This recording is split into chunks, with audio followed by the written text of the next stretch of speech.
옛적의 산과들이 고요하던 때에 험한 산줄기가 병풍처럼 둘러싸인 어느 깊은 골짜기 마을에 가을바람이 스산하게 불어오고 있었습니다. 붉게 물든 단풍이 하나둘 떨어져 마당에 뒹굴고 저녁 짓는 연기가 모락모락 피어오르는 평화로운 풍경이었지만 마을 어귀에 자리 잡은 작은 초가집 마당만은 묘한 적막감이 감돌고 있었습니다. 이 집은 마을 사람들이 입을 모아 걱정하고 때로는 혀를 차며 비웃는 달수와 그의 아내 순덕이 사는 곳이었습니다. 집주인인 달수는 사지가 멀쩡하고 덩치도 곤만한 사내였으나 남들이 땀 흘려 가을거지를 하는 바쁜 철에도 도통 일할 생각을 하지 않고 하루 종일 툇마루에 앉아 먼 산만 바라보고 있었기 때문입니다. 순덕은 남편이 툇마루에 멍하니 앉아 있는 동안에도 쉴 새 없이 몸을 움직여야 했는데 그녀는 이른 새벽부터 일어나 물을 헹고 콩을 타작하느라 손마디가 굵어질 대로 굵어져 있었습니다. 마당 한 구석에 쌓인 콩단은 순덕이 혼자서 낫질하고 거두어들인 것들이었고 그녀의 이마에는 송글송글 땀이 맺혀 찬바람에도 식을 줄을 몰랐습니다.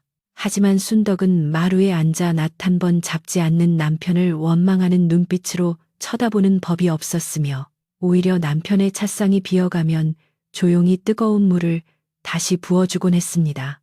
마을 안악들은 그런 순덕을 보며 보살이 따로 없다며 칭찬했지만 속으로는 저런 무능한 남편을 데리고 사는 신세가 가련하다고 수근거렸습니다.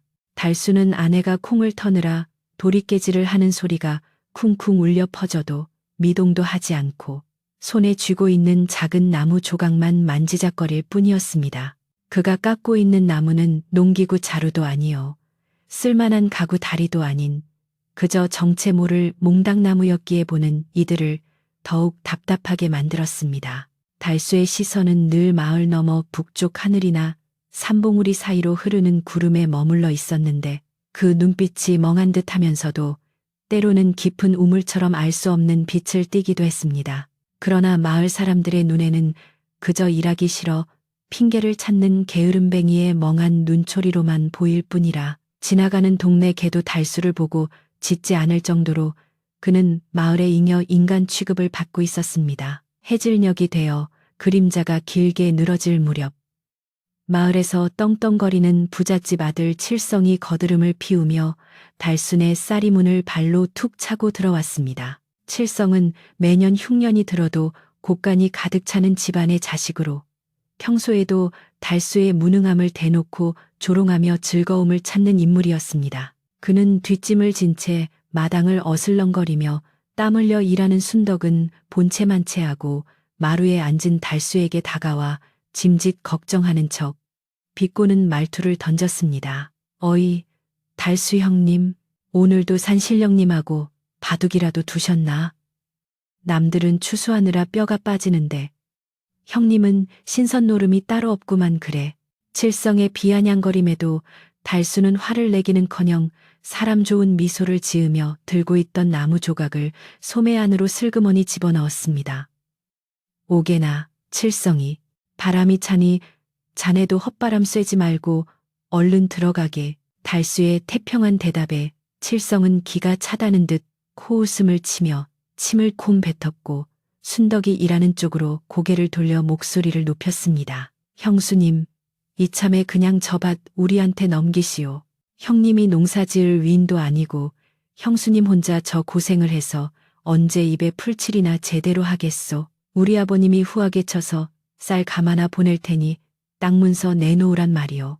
순덕은 도리깨질을 멈추고 거친 숨을 고르며 칠성을 향해 단호한 눈빛을 보냈는데 평소에는 순하기 그지없는 그녀였지만 집안의 땅과 남편의 자존심을 건드리는 말에는 물러서지 않았습니다.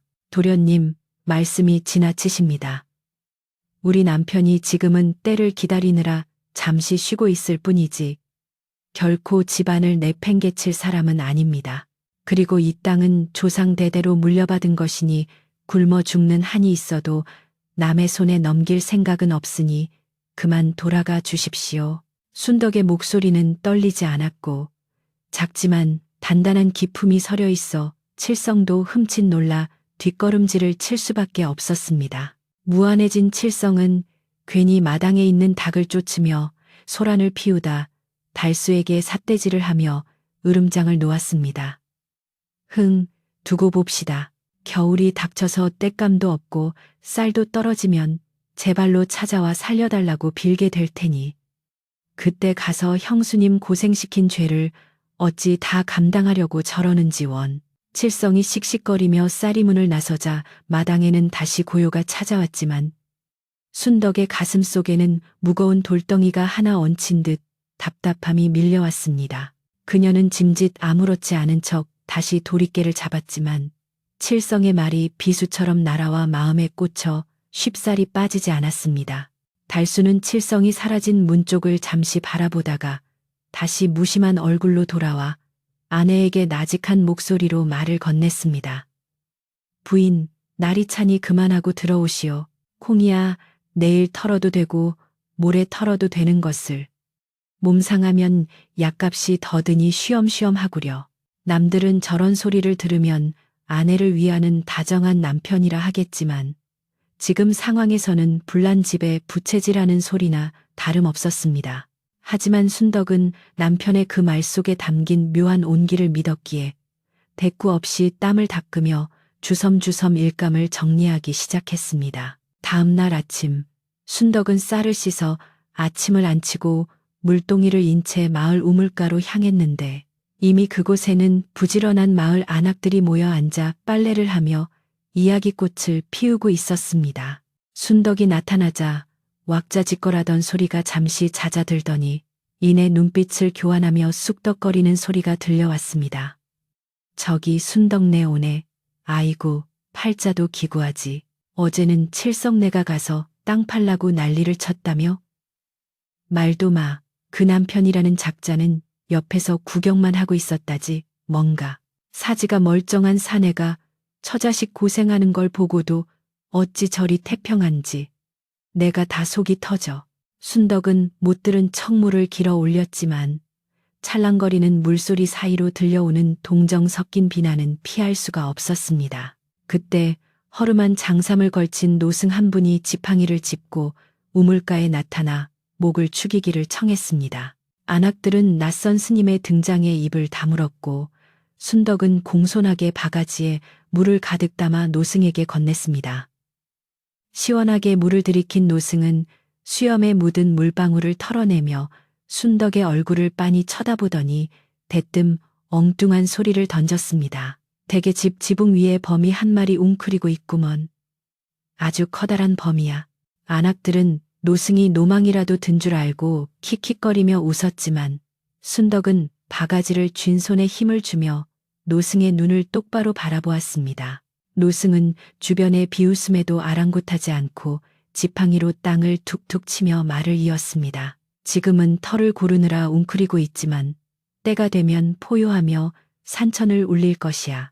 범을 키우는 조련사는 인내가 필요한 법이니 겉모습에 속아 귀한 것을 놓치지 마시오. 노승은 그 말을 남기고는 바람처럼 호련히 마을 어귀로 사라졌고 안악들은 그저 미친 스님의 헛소리라 치부하며 다시 빨래 방망이를 두들겼습니다. 집으로 돌아오는 길, 순덕의 머릿속에는 노승의 말이 맴돌아 발걸음이 자꾸만 느려졌습니다. 웅크린 범이라니 제 남편 달수를 두고 하는 말인 것인지 아니면 그저 지나가는 말로 던진 위로인지 알 수가 없었습니다. 집에 도착해보니 달수는 여전히 텐마루 그 자리에 앉아 있었는데 이번에는 나무 조각 대신 낡은 활 하나를 꺼내어 마른 천으로 닦고 있었습니다. 그 활은 달수의 아버지가 쓰던 것으로 오랫동안 창고 구석에 처박혀 거미줄이 쳐져 있던 물건이었는데 달수가 갑자기 그것을 꺼내 손질하는 모습이 순덕에게는 낯설게만 느껴졌습니다. 여보, 갑자기 그 활은 왜 꺼내 닦으십니까? 사냥이라도 나가시려는 건가요? 순덕이 조심스럽게 묻자 달수는 활시위를 튕겨보며 빙그레 웃었습니다. 글쎄, 사냥이라 산짐승을 잡으려는 것은 아니고 그저 녹이 슬지 않게 기름칠이나 좀 해두려는 것이요. 무엇이든 쓰임새가 있을 때 준비하면 늦는 법이니까. 달수의 대답은 여전히 알쏭달쏭했지만 화를 어루만지는 그의 손길은 갓난아이를 다루듯 섬세했고 눈빛은 활시위처럼 팽팽하게 당겨져 있었습니다. 순덕은 그런 남편의 모습에서 노승이 말한 범의 형상을 아주 잠깐 본 것 같은 착각에 빠졌습니다. 저녁상이 차려지고 보리밥에 된장찌개뿐인 조촐한 밥상이지만 두 사람은 말없이 숟가락을 부딪히며 끼니를 때웠습니다. 달수는 밥을 먹으면서도 문틈으로 새어들어오는 바람 소리에 귀를 기울였고 젓가락을 놓으며 혼잣말처럼 중얼거렸습니다. 북풍이 예사롭지가 않아 올겨울은 유난히 춥고 길 것 같구려. 순덕은 남편의 말이 단순히 날씨 걱정이 아님을 직감적으로 느꼈지만 더 이상 묻지 않고 숭늉을 내왔습니다. 방 안의 호롱불이 바람에 흔들리며 두 사람의 그림자를 벽에 길게 드리웠고 마을의 밤은 깊어만 갔습니다. 그날 밤 순덕은 잠결에 인기척을 느끼고 눈을 떴는데 옆에 있어야 할 남편이 보이지 않았습니다. 문을 살짝 열고 밖을 내다보니 달수가 마당 한가운데 서서 밤하늘을 올려다보고 있었습니다. 달 하나 없는 캄캄한 밤이었지만 달수의 눈은 어둠 속에서도 빛나고 있었고 그는 마치 보이지 않는 누군가와 대화를 나누듯 고개를 끄덕이고 있었습니다. 순덕은 숨을 죽인 채 그 모습을 지켜보았고 남편이 그저 게으른 촌부가 아님을 무언가 커다란 비밀을 품고 있음을 확신하게 되었습니다. 바람이 불어와 마당에 낙엽을 쓸고 지나갔고 달수는 주먹을 꽉 쥐었다 펴며 긴 한숨을 내쉬었습니다. 겨울 바람이 문풍지를 세차게 흔들며 매섭게 몰아치던 어느 날 마을 어귀에 낯선 박물 장수 하나가 숨을 헐떡이며 당도했습니다. 그는 등짐을 내려놓기도 전에 우물가에 모인 안악들에게 물 한 바가지를 얻어 마시고는 사색이 된 얼굴로 북쪽 국경 너머의 소식을 전했습니다. 큰일 났소, 큰일 났어. 저 북쪽 오랑캐들이 떼거지로 몰려오고 있답니다. 벌써 윗마을 관아는 쑥대밭이 되었고 놈들이 이쪽 산골까지 들이닥치는 건 시간 문제라지 뭐요. 그 말은 마른 들판에 불이 번지듯 순식간에 마을 전체로 퍼져나갔고 평온하던 산골 마을은 삽시간에 공포의 도가니로 변해버렸습니다. 사람들은 하던 일을 멈추고 집으로 달려가 쌀독을 비우고 귀한 폐물을 챙기느라 정신이 없었습니다. 어떤 이는 마당 깊숙한 곳에 구덩이를 파고 곡식을 묻었고 어떤 이는 이불 보따리를 싸서 당장이라도 피난을 떠날 채비를 서둘렀습니다. 아이들의 울음소리와 개 짖는 소리, 다급하게 소리치는 어른들의 고함이 뒤섞여 마을은 전쟁터가 따로 없는 아수라장이 되었습니다. 하늘마저 잿빛 구름으로 뒤덮여 금방이라도 눈이 쏟아질 듯 무겁게 내려앉았고 멀리서 들려오는 산짐승들의 울음소리마저 처량하게 들려와 사람들의 불안감을 더욱 부채질했습니다. 그러나 달수의 집만은 세상의 소란과는 담을 쌓은 듯 고요하기만 했습니다. 마을 사람들이 피난 준비로 법석을 떠는 동안에도 달수는 툇마루에 앉아 뒷산에서 베어온 대나무를 쪼개고 다듬는 일에만 열중하고 있었습니다. 가늘고 매끈하게 다듬어진 대나무 살들이 그의 발치에 수북하게 쌓여갔지만 그것이 무엇에 쓰는 물건인지 아는 사람은 아무도 없었습니다. 순덕은 불안한 마음에 행주치마를 꽉 움켜쥐고 남편 곁으로 다가와 떨리는 목소리로 물었습니다. 여보, 들리시지요? 오랑캐가 쳐들어온다고 다들 난리인데 우리는 이대로 있어도 되는 겁니까? 우리도 짐을 꾸려야 하지 않을까요? 달수는 묵묵히 대나무 살끝을 불에 그슬리며 순덕을 향해 짐짓 태연한 미소를 지어 보였습니다. 부인, 너무 겁먹지 마시오. 바람이 아직 북서쪽에서 불고 있으니 놈들이 이 험한 고개를 넘으려면 사흘은 좋게 걸릴 것이오. 그리고 지금 무턱대고 길을 나섰다가는 오히려 산속에서 오도 가도 못하고 얼어 죽기 십상이니 차라리 집을 지키는 편이 낫소. 달수의 목소리는 낮고 부드러웠으나 그 속에 담긴 단단한 확신이 순덕의 요동치는 마음을 조금은 가라앉혀 주었습니다. 하지만 밖에서 들려오는 사람들의 비명 섞인 외침은 여전히 순덕의 가슴을 옥죄어 왔습니다. 그때 칠성이 씩씩거리며 마을 장정 몇 명을 대동하고 달수의 집 살인문을 박차고 들어왔습니다. 칠성의 눈은 공포와 분노로 벌겋게 충혈되어 있었고 손에는 몽둥이까지 들려 있어 금방이라도 무슨 일을 저지를 듯 험악해 보였습니다. 이봐 달수, 자네는 귀가 먹었나? 오랑캐가 온다는데 여기서 나무나 깎고 앉아 있어? 마을 사람들이 다들 불안해하는데 자네가 여기서 이러고 있으니 마을에 재수가 없어서 놈들이 더 빨리 쳐들어오는 것 아니냐. 칠성은 그동안 쌓였던 미움의 공포심까지 더해져 달수에게 화풀이를 해대기 시작했습니다. 함께 온 마을 사람들도 칠성의 말에 동조하며 웅성거렸습니다. 맞아. 저 양반이 평소에도 일은 안 하고 산만 쳐다보더니 결국 사단이 난 거야. 밤마다 귀신을 부른다는 소문도 있더니 혹시 오랑캐를 불러들인 거 아니여? 터무니없는 오해와 억측들이 꼬리에 꼬리를 물고 이어졌고 사람들의 눈빛은 달수를 향한 원망으로 가득 찼습니다. 두려움은 사람을 비이성적으로 만들고 그들은 자신들의 공포를 해소할 희생양이 필요했던 것입니다. 순덕은 그 살기 어린 시선들을 온몸으로 받아내며 남편 앞을 가로막고 섰습니다. 다들 너무하십니다. 내 남편이 무엇을 그리 잘못했기에 이 난리통에 와서 행패를 부리십니까? 우리가 도둑질을 했습니까? 아니면 남을 해코지했습니까? 그저 조용히 집을 지키고 있을 뿐인데 어찌 이리 매정하게 구십니까? 순덕이 울분을 토하며 소리치자 장정들은 잠시 주춤하며 칠성의 눈치를 살폈습니다. 하지만 칠성은 콧방귀를 뀌며 순덕을 밀치려 들었습니다.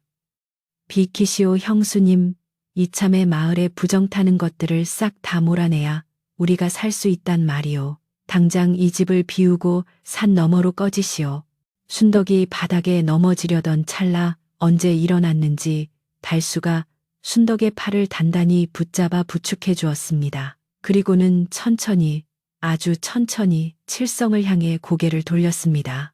평소에 멍한 눈빛은 온데간데 없고 마치 산속의 호랑이가 먹잇감을 노려보듯 서늘하고 날카로운 기운이 달수의 눈에서 뿜어져 나왔습니다. 달수는 손에 들고 있던 대나무 살을 툭 내려놓고 낮게 깔린 목소리로 말했습니다.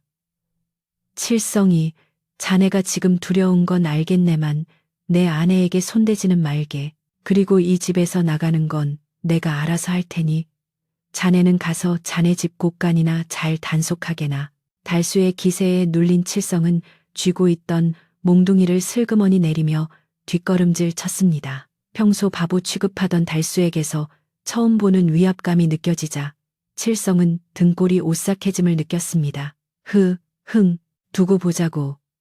내일 아침까지 이 집이 비어있지 않으면 내 손으로 불을 질러버릴 테니. 칠성은 끝까지 허세를 부리며 소리쳤지만 그의 다리는 미세하게 떨리고 있었습니다. 칠성과 장정들이 도망치듯 마당을 빠져나가자 다시금 정막이 찾아왔지만 공기 중에는 팽팽한 긴장감이 감돌았습니다. 순덕은 놀란 가슴을 쓸어내리며 남편의 얼굴을 올려다보았습니다. 방금 전 칠성을 노려보던 그 무서운 눈빛은 사라지고 달수는 다시 평소의 순박한 얼굴로 돌아와 아내의 흙 묻은 옷을 털어주고 있었습니다. 많이 놀랐소? 미안하오.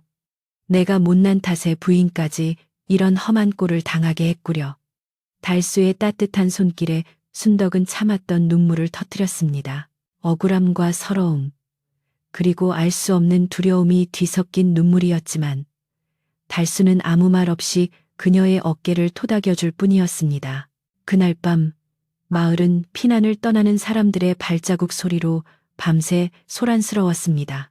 하지만 달수는 짐을 싸기는커녕 창고 깊숙한 곳에서 오랫동안 묵혀두었던 쇠붙이들을 꺼내왔습니다. 녹이 슬어 붉게 변한 화살촉들이었지만 달수는 숫돌에 그것들을 하나하나 정성스럽게 갈기 시작했습니다. 쓱, 쓱, 숫돌에 쇠가 갈리는 소리가 규칙적으로 울려 퍼지며 밤의 정적을 갈랐습니다. 순덕은 그 소리를 들으며 잠을 이루지 못하고 뒤척이다가 문틈으로 새어나오는 불빛을 바라보며 남편의 등을 지켜보았습니다. 새벽녘이 되자 달수는 잘 갈아진 화살촉을 낮에 다듬어 둔 대나무살에 끼우고 옌 깃털을 붙여 제법 그럴듯한 화살을 완성해 나갔습니다. 한두 개가 아니라 수십 개의 화살이 방바닥에 가지런히 놓이자 그 모습은 예사롭지 않은 비장함을 풍겼습니다. 달수는 완성된 화살 하나를 들어 불빛에 비추어 보며 중얼거렸습니다. 바람이 바뀌었어. 놈들이 예상보다 빨리 움직이는군. 내일 밤이면 고개 아래까지 당도할 게야. 그의 말은 혼잣말이었지만 문 밖에서 듣고 있던 순덕의 심장을 철렁 내려앉게 만들었습니다. 다음 날 아침 마을은 텅 빈 것처럼 조용했습니다. 밤새 많은 사람이 짐을 싸서 떠나버렸고 남은 것은 칠성내처럼 짐이 너무 많아 떠나지 못한 몇몇 집과 갈 곳 없어 남은 노약자들 뿐이었습니다. 텅 빈 마을길에는 을씨년스러운 바람만이 먼지를 일으키며 굴러다녔고 멀리 산 너머에서는 검은 연기가 피어오르는 것이 보였습니다. 그것은 봉화도 아니요 누군가의 집이 불타는 연기임이 분명했습니다. 공기 중에는 매캐한 냄새가 섞여 날아왔고 까마귀 떼가 불안하게 울며 마을 상공을 빙빙 돌았습니다. 달수는 아침 일찍부터 뒷산 가장 높은 바위에 올라가 지형을 살피고 돌아왔습니다. 그의 옷자락에는 가시덤불에 긁힌 자국과 흙먼지가 묻어 있었지만 그의 표정은 그 어느 때보다 진지하고 결연해 보였습니다. 그는 순덕에게 물 한 그릇을 청해 마신 뒤 안방벽에 걸어두었던 낡은 활을 내려 어깨에 받습니다. 그리고 허리춤에는 밤새 만든 화살이 가득 든 화살통을 찾습니다. 평소에 게으른 촌부 달수가 아닌 마치 전장에 나가는 장수의 모습과도 같았습니다. 부인, 오늘은 집 안에만 계시오. 누가 와서 불러도 절대 문을 열어주지 말고 뒷방문을 걸어 잠그고 꼼짝 말고 있어야 하오. 달수의 당부는 엄중했고 순덕은 덜컥 겁이 났지만 남편의 눈빛이 너무나도 단호하여 고개를 끄덕일 수밖에 없었습니다. 여보, 어디 가시려고요? 위험한 곳에 가시려는 건 아니지요? 순덕의 떨리는 물음에 달수는 집신끈을 단단히 조여매며 대답했습니다. 내 집 앞마당을 더럽히러 오는 놈들이 있는데 주인이 되어서 가만히 보고만 있을 수는 없지 않소. 잠시 마실 좀 다녀오리다. 달수는 그렇게 말하고는 성큼성큼 쌀이문을 나섰습니다. 그의 등 뒤로 차가운 겨울바람이 불어와 옷자락을 휘날렸지만 그의 발걸음에는 망설임이 없었습니다. 순덕은 멀어지는 남편의 뒷모습을 보며 가슴 한구석이 찡해오는 것을 느꼈습니다. 늘 무능하다고 손가락질 받던 남편이었지만 지금 이 순간만큼은 그 누구보다 크고 듬직해 보였습니다. 칠성인의 집 쪽에서 다급한 비명소리가 들려온 것은 바로 그때였습니다. 오, 오랑캐다. 놈들이 마을 입구에 나타났다. 마을에 남아있던 사람들의 절규가 산골짜기를 울렸고 평화롭던 마을은 순식간에 공포의 도가니로 빠져들었습니다. 검은 먹구름이 산마루를 짓누르듯 내려앉은 그 시각, 마을 입구에서는 천지를 뒤흔드는 말발굽 소리가 요란하게 울려 퍼지기 시작했습니다. 뽀얀 흙먼지가 안개처럼 피어오르는 가운데 털가죽을 두르고 험상맺은 표정을 한 오랑캐 무리가 괴성을 지르며 마을 어귀로 들이닥쳤습니다. 그들의 손에는 시퍼렇게 날이 선 칼과 창이 들려 있었고 말 엉덩이에는 약탈한 물건들이 주렁주렁 매달려 있어 보는 이들의 간담을 서늘하게 만들었습니다. 평화롭던 산골 마을은 순식간에 아수라장으로 변했고 미처 피난을 떠나지 못한 사람들은 공포에 질려 비명조차 지르지 못한 채 바들바들 떨고만 있었습니다. 가장 먼저 혼비백산하여 도망친 것은 다름 아닌 칠성이었는데 그는 평소의 위세는 온데간데 없이 값비싼 비단 옷이 흙투성이가 되도록 기어가며 장독대 뒤로 몸을 숨겼습니다. 아이고, 나 죽네. 누가 좀 살려주시오. 칠성의 꼴사나운 비명소리가 들려왔지만 마을 사람들은 제 목숨 부지하기에도 바빠 그를 거들떠볼 겨를이 없었습니다. 오랑캐의 선봉장으로 보이는 거구의 사내가 말을 타고 마을 중앙으로 들어와 채찍을 휘두르며 위협적인 소리를 질러댔고 그의 뒤를 따르는 졸개들은 횃불을 들고 초가집 지붕에 불을 지를 태세를 갖추었습니다.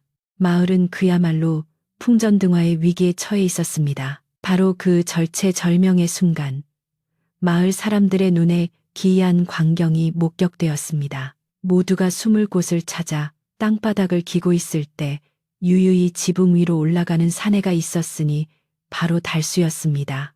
그는 어깨에 낡은 활을 메고 허리에는 화살통을 찬 채 마치 마실이라도 나온 사람처럼 태연한 몸짓으로 자기 집 초가지붕 꼭대기에 자리를 잡고 앉았습니다. 사람들은 달수가 드디어 미쳐버려 제 발로 죽으러 가는 것이라 생각하며 혀를 찼습니다. 장독대 뒤에 숨어있던 칠성조차 그 모습을 보고는 기가 막히다는 듯 고개를 내밀고 소리쳤습니다. 저 멍청한 놈, 내려오지 못해? 내가 거기 올라간다고 오랑캐가 물러갈 줄 아느냐. 하지만 달수의 귀에는 칠성의 고함 소리도 오랑캐들의 시끄러운 괴성도 들리지 않는 듯했습니다. 그는 지붕 위에 가부좌를 틀고 앉아 지그시 눈을 감은 채 볼을 스치고 지나가는 바람의 결을 느끼고 있었습니다. 평소 갯마루에 앉아 하루 종일 멍하니 산만 바라보던 그 시간들이 결코 헛된 것이 아니었음을 증명하듯 달수는 지금 이 골짜기를 흐르는 바람의 미세한 변화를 온몸으로 읽어내고 있었습니다. 북서쪽에서 불어오던 거친 바람이 잠시 잦아들고 골짜기를 타고 회오리 치는 상승 기류가 만들어지는 그 찰나의 순간을 그는 기다리고 있었던 것입니다. 오랑캐 장수가 마을을 굽어보며 사악한 웃음을 터뜨리고는 부하들에게 공격 신호를 보내기 위해 손을 번쩍 들어 올렸습니다. 그 손짓 한 번이면 횃불이 날아들고 마을은 불바다가 될 판이었습니다.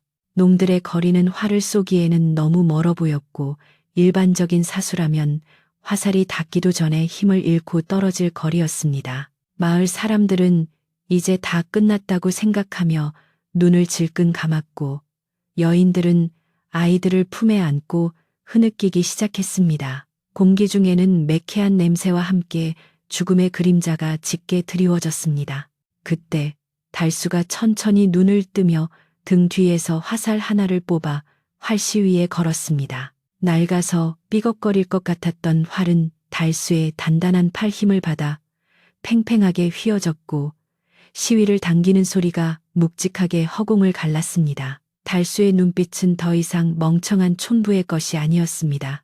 먹이를 노리는 매처럼 날카롭고 고요한 그의 시선은 오랑캐 장수의 투구 끝에 매달린 붉은 깃털 장식에 고정되어 있었습니다. 그는 바람이 자신의 뺨을 어루만지고 지나가는 순간 숨을 멈추고 손가락을 튕겼습니다. 송 하는 짧고 날카로운 파열음과 함께 화살이 시위를 떠났습니다. 화살은 마치 살아있는 생물처럼 바람을 타고 묘한 궤적을 그리며 날아갔습니다. 보통의 화살이라면 곡선을 그리며 떨어졌겠지만 달수의 화살은 골짜기의 상승 기류를 타고 오히려 솟구치더니 순식간에 거리를 좁혔습니다. 오랑캐 장수가 공격 명령을 내리려 입을 여는 순간 탁 하는 청명한 소리와 함께 그의 투구 깃털 장식이 허무하게 잘려나갔습니다. 장수는 깜짝 놀라 말 위에서 중심을 잃고 휘청거렸고 깃털은 힘없이 바닥으로 툭 떨어졌습니다. 그것은 단순한 실수가 아니라 정확히 경고를 보내는 신의 한 수였습니다. 오랑캐 진영은 순식간에 술렁거리기 시작했습니다. 어디냐? 어디서 날아온 화살이냐? 놈들은 당황하여 주위를 두리번거렸지만 화살이 날아온 거리를 가늠하고는 믿을 수 없다는 표정을 지었습니다. 저토록 먼 거리에서 그것도 오르막을 거슬러 정확히 장수의 투구를 맞힌다는 것은 인간의 솜씨가 아니라고 생각했기 때문입니다. 장수는 얼굴이 불그락 푸르락해져서 화살이 날아온 방향을 노려보았지만 보이는 것은 초가지붕 위에 앉아있는 조그만 점 같은 사내 하나뿐이었습니다. 저놈이다. 저 쥐새끼 같은 놈을 당장 잡아라. 장수가 고래고래 소리를 지르며 부하들을 재촉했습니다. 오랑캐 기병들이 달수의 집을 향해 말을 몰기 시작하자 마을 사람들은 비명을 지르며 더욱 깊숙이 숨어들었습니다. 하지만 달수는 미동도 하지 않고 두 번째, 세 번째 화살을 연달아 시위에 걸었습니다. 이번에는 그의 손놀림이 눈에 보이지 않을 정도로 빨랐습니다. 연이은 파열음과 함께 날아간 화살들은 달려오는 기병들의 말, 앞굽, 바로 앞 땅바닥에 정확히 꽂혔습니다. 놀란 말들이 앞발을 들고 히힝 울부짖으며 날뛰는 바람에 기병들은 줄줄이 낙마하여 흙바닥을 뒹굴었습니다. 달수는 사람이나 말을 죽이지 않고도 그들의 기세를 완전히 꺾어버린 것입니다. 달수의 활솜씨는 그야말로 입신의 경지였습니다. 그는 바람의 강약과 방향을 자유자재로 이용하며 화살을 날려보냈습니다. 어떤 화살은 바위에 맞고 튕겨나가 적들의 혼을 빼놓았고 어떤 화살은 적들이 든 횃불을 정확히 맞춰 떨어뜨리게 만들었습니다. 마치 지붕 위에서 수십 명의 궁수가 동시에 활을 쏘는 것 같은 착각을 불러일으킬 정도였습니다. 오랑캐들은 혼란에 빠져 우왕좌왕했고 보이지 않는 귀신과 싸우는 듯한 공포감에 휩싸였습니다. 이 산골에 귀신이 산다더니 정말인가 봐. 도망쳐. 겁에 질린 병사 하나가 소리치자 공포는 전염병처럼 번졌습니다. 장수는 부하들을 진정시키려 애썼지만 달수가 쏘아 올린 마지막 화살이 장수의 바로 옆 나무 기둥에 깊숙이 박히며 웅웅거리는 진동을 울리자 그마저도 얼어붙고 말았습니다. 그 화살은 마치 다음은 내 심장이다라고 말하는 듯 했습니다. 달수는 화를 내리고 지붕 위에서 그들을 내려다보며 아무 말 없이 손가락으로 마을 밖을 가리켰습니다. 그 위압감은 산군 산준이라 불리는 호랑이의 그것과 다를 바 없었습니다. 결국 오랑캐 장수는 분하다는 듯 땅을 치면서도 말머리를 돌려 폐각 명령을 내릴 수밖에 없었습니다. 검은 구름처럼 몰려왔던 오랑캐 무리가 뽀얀 먼지를 일으키며 꽁무니를 빼고 달아나자 마을에는 다시금 기이한 정적이 찾아왔습니다. 숨소리조차 죽이고 있던 마을 사람들은 놈들이 완전히 사라진 것을 확인하고서야 하나둘씩 고개를 들고 일어났습니다. 그들의 시선은 자연스럽게 달수의 집 지붕 위로 모아졌습니다. 석양의 붉은 노을을 등지고 지붕 위에 서 있는 달수의 모습은 더 이상 게으름뱅이 촌부가 아니었습니다. 바람에 흩날리는 옷자락과 굳게 담은 입술, 손에 들린 낡은 활은 그를 마치 전설 속에서 걸어 나온 영웅처럼 보이게 만들었습니다. 칠성은 흙투성이가 된 얼굴로 멍하니 지붕 위를 올려다보며 입을 다물지 못했습니다. 자신이 그토록 무시하고 괴롭혔던 사람이 마을을 불바다에서 구해낸 장본인이라는 사실이 도무지 믿기지 않았습니다. 저게 정말 달수 형님이란 말인가? 칠성의 중얼거림은 마을 사람 모두의 마음을 대변하는 것이었습니다. 그동안 밥벌레라 손가락질하고 한심한 위인이라 비웃었던 자신들의 어리석음이 부끄러워 얼굴을 들 수가 없었습니다. 안악들은 입을 막고 감탄사를 연발했고 노인들은 지팡이를 짚고 나와 달수를 향해 허리를 숙였습니다. 달수는 놈들이 사라진 산 너머를 한동안 응시하다가 긴장이 풀린 듯 깊은 한숨을 내쉬며 천천히 지붕에서 내려왔습니다. 마당에는 어느새 순덕이 나와 서 있었는데 그녀의 눈에는 그렁그렁한 눈물이 가득 고여 있었습니다. 남편이 다칠까봐 노심초사하며 문틈으로 지켜보았던 순덕은 무사히 내려온 남편을 보자 다리에 힘이 풀려 주저앉을 뻔했습니다. 달수는 그런 아내에게 다가가 따뜻한 미소를 지으며 흙 묻은 손으로 그녀의 눈물을 닦아주었습니다. 부인, 이제 다 끝났으니 안심하시오. 놈들은 다시는 오지 못할 것이오. 그제야 마을 사람들이 달수의 집 마당으로 우르르 몰려들었습니다. 그들은 달수를 둘러싸고 환호성을 지르며 그의 손을 잡고 옷자락을 만지며 감사를 표했습니다. 달수야. 아니, 달수 어르신. 우리를 살리셨소. 우리가 그동안 몰라 뵙고 죽을 죄를 지었습니다. 이 은혜를 어찌 갚아야 할지 사람들은 엎드려 절을 하고 눈물을 흘리며 지난날의 잘못을 빌었습니다. 하지만 달수는 그저 쑥스러운 듯 머리를 긁적이며 사람들을 일으켜 세웠습니다. 다들 이러지 마십시오. 이웃끼리 돕고 사는 것이 당연한 이치 아니겠습니까? 칠성도 쭈뼛거리며 군중 사이를 헤집고 들어와 달수 앞에 무릎을 꿇었습니다. 그의 거만했던 태도는 온데간데 없고 진심으로 부끄러워하는 기색이 역력했습니다. 형님, 아니 형수님, 제가 정말 죽을 죄를 지었습니다. 내 눈이 삐었지 어찌 이런 영웅을 몰라보고. 칠성이 말을 잇지 못하고 고개를 숙이자 달수는 칠성의 어깨를 잡아 일으키며 털털하게 웃었습니다. 칠성이 자네, 이제 보니 겁이 참 많더구만. 앞으로는 허세 좀 줄이고 형수한테도 잘하게나. 그 한마디에 주위 사람들은 와하하 웃음을 터뜨렸고 긴장감이 감돌던 마을에는 다시금 온기가 돌기 시작했습니다. 그날 밤 마을에서는 잔치가 벌어졌습니다. 피난을 가지 못한 집들이 저마다 숨겨두었던 술과 음식을 꺼내와 마을 회관에 모였습니다. 달수는 상석에 앉아 마을 어르신들이 따라주는 술을 받으며 그동안 왜 숨죽여 살았는지에 대한 이야기를 조심스럽게 꺼내 놓았습니다. 젊은 시절 무과에 급제할 뻔했으나 정치 싸움에 휘말려 낙향했던 사연, 그리고 마음을 다스리기 위해 화를 놓고 자연의 이치를 배우려 했던 지난날의 이야기들이 타닥타닥 타오르는 모닥불 소리와 함께 밤새도록 이어졌습니다. 마을 사람들은 귀를 쫑긋 세우고 그의 이야기에 빠져들었고 밤하늘의 별들도 달수의 이야기를 듣는 듯 유난히 반짝거렸습니다. 소문이란 것은 발이 없어도 천리를 간다더니 산골 마을 달수의 활약상은 바람을 타고 고개를 넘어 한양 도성까지 전해졌습니다. 오랑캐를 물리친 것이 광군도 아니요 이름난 장수도 아닌 산골에 이름 없는 선비라는 이야기는 사람들의 입에서 입으로 전해지며 전설처럼 부풀려졌습니다. 어떤 이는 그가 산신령의 제자라 했고 어떤 이는 바람을 부리는 도사라고도 했습니다. 이 소문은 결국 구중 궁궐 깊은 곳에 계신 임금님의 귀에까지 들어가게 되었고 난세의 나라를 구한 숨은 영웅을 치하하고자 하는 어명이 내려지게 되었습니다. 전쟁이 끝나고 차가운 겨울바람이 조금씩 잦아들 무렵 고요하던 산골 마을 입구에 다시 한번 요란한 소리가 울려 퍼졌습니다.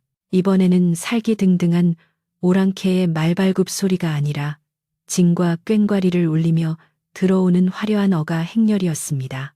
형형색색의 깃발이 파란 하늘을 수놓았고 비단 옷을 입은 관리들이 말을 타고 위풍당당하게 들어서는 모습은 평생 받들만 하던 마을 사람들에게는 마치 꿈속의 장면처럼 경이롭게 다가왔습니다. 마을 사람들은 하던 일을 멈추고 모두 길가로 뛰어나와 머리를 조아렸습니다. 칠성은 이번에도 제일 먼저 달려나와 관리들을 맞이했는데 지난번 오랑캐 앞에서의 비굴한 모습과는 달리 제법 의젓하게 길을 안내하며 달수의 집으로 그들을 이끌었습니다. 나으리, 이쪽입니다. 저기 보이는 저 초가집이 바로 그 신궁, 달수 형님이 사시는 곳입니다요. 칠성의 목소리에는 이제 달수에 대한 존경심과 함께 우리 마을에 이런 인물이 있다는 자부심이 잔뜩 묻어 있었습니다. 관리들이 달수의 집마당에 당도했을 때 달수는 맨마루에 앉아 집신을 삼고 있었습니다. 나라에서 보낸 높은 분들이 마당을 가득 메웠음에도 그는 당황하는 기색 하나 없이 하던 손놀림을 멈추지 않았습니다. 순덕만이 깜짝 놀라 부엌에서 뛰어나와 젖은 손을 앞치마에 닦으며 어쩔 줄 몰라 했습니다. 관복을 입은 고위 관리가 앞으로 나서며 달수에게 정중하게 예를 갖추어 말했습니다. 그대가 바로 바람을 읽어 적장을 물리쳤다는 달수 선생이신가? 임금님께서 그대의 공을 높이 사시어 큰 상과 벼슬을 내리셨네. 어서 한양으로 올라가 나라를 위해 더 큰 일을 도모하심이 어떻겠는가? 관리는 비단 두루마리에 적힌 교지를 펼쳐 보이며 달수에게 높은 무관의 벼슬과 기와집, 그리고 평생 먹고 살 걱정이 없는 재물을 하사하겠다는 뜻을 전했습니다. 마당을 둘러싼 마을 사람들은 입을 다물지 못하고 탄성을 질렀습니다. 아이고, 달수네, 이제 폈네, 폈어. 나라님이 내린 벼슬이라니. 칠성은 자기 일인 양 기뻐하며 달수에게 어서 절을 올리고 짐을 꾸리라고 눈짓을 보냈습니다. 순덕도 믿기지 않는다는 표정으로 남편의 얼굴을 바라보며 가슴을 졸였습니다. 하지만 달수는 집신을 삼던 손을 잠시 멈추고 먼 산을 한번 바라보더니 덤덤한 목소리로 입을 열었습니다. 나으리, 과분한 말씀이오나 저는 그럴 그릇이 못 됩니다. 제가 화를 든 것은 벼슬을 탐해서가 아니요. 그저 내 집 마당에 들어온 불청객을 쫓아내고 아내와 이웃이 편히 잠들게 하기 위함이었습니다. 제 할 일은 그것으로 끝났으니 저는 다시 촌부로 돌아가 흙이나 파먹고 사는 것이 맞습니다. 달수의 거절에 관리는 당황하여 다시 한번 설득하려 했습니다. 아니 선생, 이런 기회는 다시 오는 것이 아니네. 그대의 재주를 썩히는 것이 안타깝지 않은가. 달수는 빙그레 웃으며 옆에 서 있던 순덕의 손을 살며시 잡았습니다. 재주란 쓰일 곳에 쓰여야 빛이 나는 법이지요. 지금은 나라가 평온해졌으니 활보다는 쟁기가 더 필요한 때입니다. 그리고 저는 이 사람과 함께 산바람 소리 듣고 저녁에 된장 끓는 냄새 맡으며 사는 것이 고래등 같은 기와집에서 사는 것보다 훨씬 행복합니다. 부디 임금님께는 산골의 어리석은 백성이 분수를 지키며 살겠다 하더라 전해 주십시오.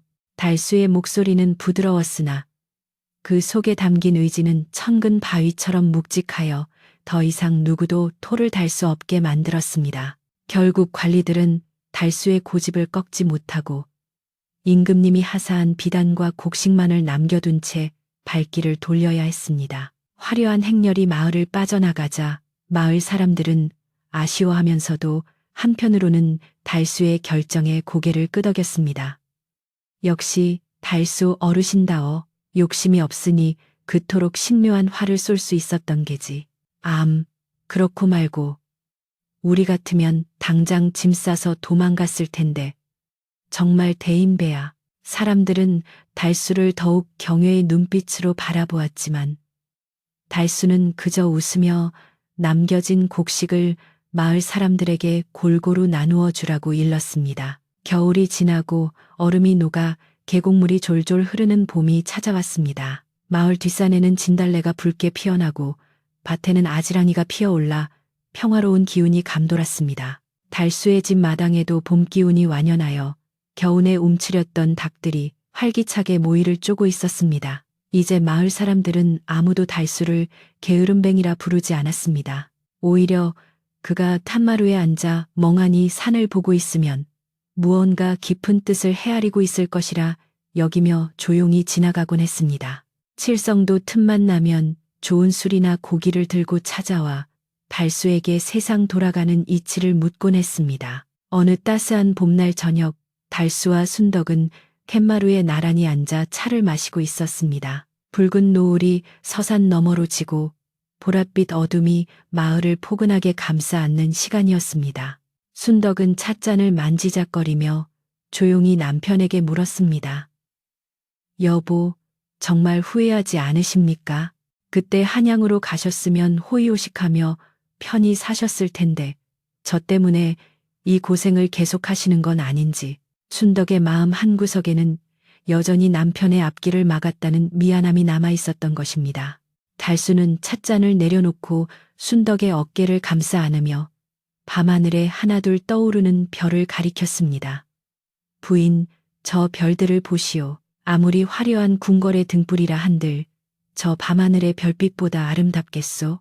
나는 당신이 끓여주는 차 한 잔과 이렇게 마루에 앉아 듣는 바람 소리만 있으면 좋카오. 세상 사람들이 나를 영웅이라 치켜 세워도 나에게는 당신이 곁에 있어주는 이 평범한 저녁이 천하를 얻은 것보다 더 귀한 것이라오. 달수의 진심 어린 말에 순덕의 눈시울이 붉어졌습니다.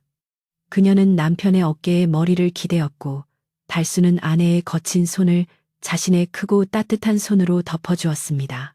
산들바람이 불어와 처마 끝에 달린 풍경을 댕그렁 흔들었고 그 맑은 소리는 두 사람의 마음에 깊은 평화를 가져다 주었습니다. 전쟁의 공포도 세상의 헛된 명예도 모두 지나가는 바람일 뿐 진정으로 남는 것은 사랑하는 사람과 함께하는 이 순간의 고요함 뿐이라는 것을 두 사람은 말하지 않아도 알고 있었습니다. 밤이 깊어지자 마을의 불빛들이 하나둘 꺼지고 세상은 깊은 잠에 빠져들었습니다. 달순의 집 호롱불도 가물가물 꺼져갔지만 방 안에서 새어나오는 두 사람의 도란도란한 이야기 소리는 자장가처럼 부드럽게 흘러나왔습니다. 대나무 숲을 스치는 바람 소리와 멀리서 들려오는 소쩍새 소리가 어우러져 마을을 감싸 안았고 달수가 지켜낸 이 작은 산골 마을은 그 어느 때보다 평온하고 따뜻한 꿈을 꾸기 시작했습니다. 옛적부터 전해오길 진정한 영웅은 칼을 휘두르는 자가 아니라 소중한 것을 지키기 위해 물러서지 않는 자라 했습니다. 사람들이 비웃던 게으른 남편 달수는 그렇게 자신만의 방식으로 나라를 구하고 사랑하는 아내와의 약속을 지키며 오래오래 행복하게 살았답니다. 지금도 바람이 맑게 부는 날이면 그 산골 마을 어디선가 달수가 켜는 활시위 소리가 바람결에 실려 들려온다고 합니다. 자, 이제 이야기도 끝이 났으니 여러분도 무거운 짐은 모두 내려놓고 달수와 순덕이 맞이한 평온한 밤처럼 깊고 편안한 잠을 청해보시길 바랍니다. 에필로그.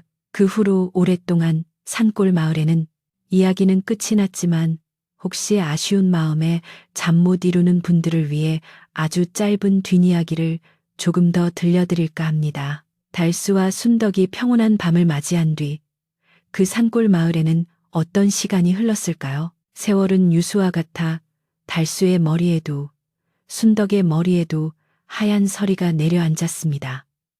두 사람은 늙어서도 변함없이 그 작은 초가집을 지키며 살았습니다. 마을 사람들은 어려운 일이 생길 때마다 달수를 찾아와 지혜를 구했고 달수는 그때마다 갯마루에 앉아 특유의 느릿한 말투로 엉킨 실타래를 풀어주듯 길을 일러주곤 했습니다. 칠성은 마을의 촌장이 되어 달수를 친형님처럼 모셨고 명절이면 가장 먼저 달수네 집에 찾아와 세배를 올렸다고 합니다. 달수가 세상을 떠나던 날 마을에는 신기하게도 때 아닌 봄바람이 부드럽게 불어왔다고 전해집니다. 슬퍼하는 순덕의 손을 잡고 달수는 먼저 가서 바람이 잘 통하는 곳에 자리를 봐두겠소라는 말을 남기고 편안하게 눈을 감았습니다. 순덕 또한 얼마 지나지 않아 남편의 뒤를 따랐고 두 사람은 마을 뒷산 양지 바른 곳에 나란히 묻혀 사철 내내 마을을 내려다보게 되었습니다. 달수가 쓰던 그 신묘한 활은 어떻게 되었을까요? 사람들은 그 활을 마을의 보물로 모시자고 했지만 달수의 유언에 따라 활은 다시 창고 깊숙한 곳, 아무도 모르는 곳에 조용히 봉인되었습니다. 평화로운 세상의 활은 그저 나무 막대기일 뿐이니 굳이 꺼내어 사람들의 마음을 들뜨게 하지 말라는 뜻이었습니다. 그 후로 그 활을 본 사람은 아무도 없었지만 마을에 위기가 닥칠 때면 어디선가 웅웅거리는 활시위 소리가 들려와 애군을 막아주었다는 전설만이 남게 되었습니다. 지금도 그 산골 마을 터에 가보면 오래된 팽나무 한 그루가 서 있고 그 아래 낡은 텐마루가 놓여있던 자리가 희미하게 남아있다고 합니다.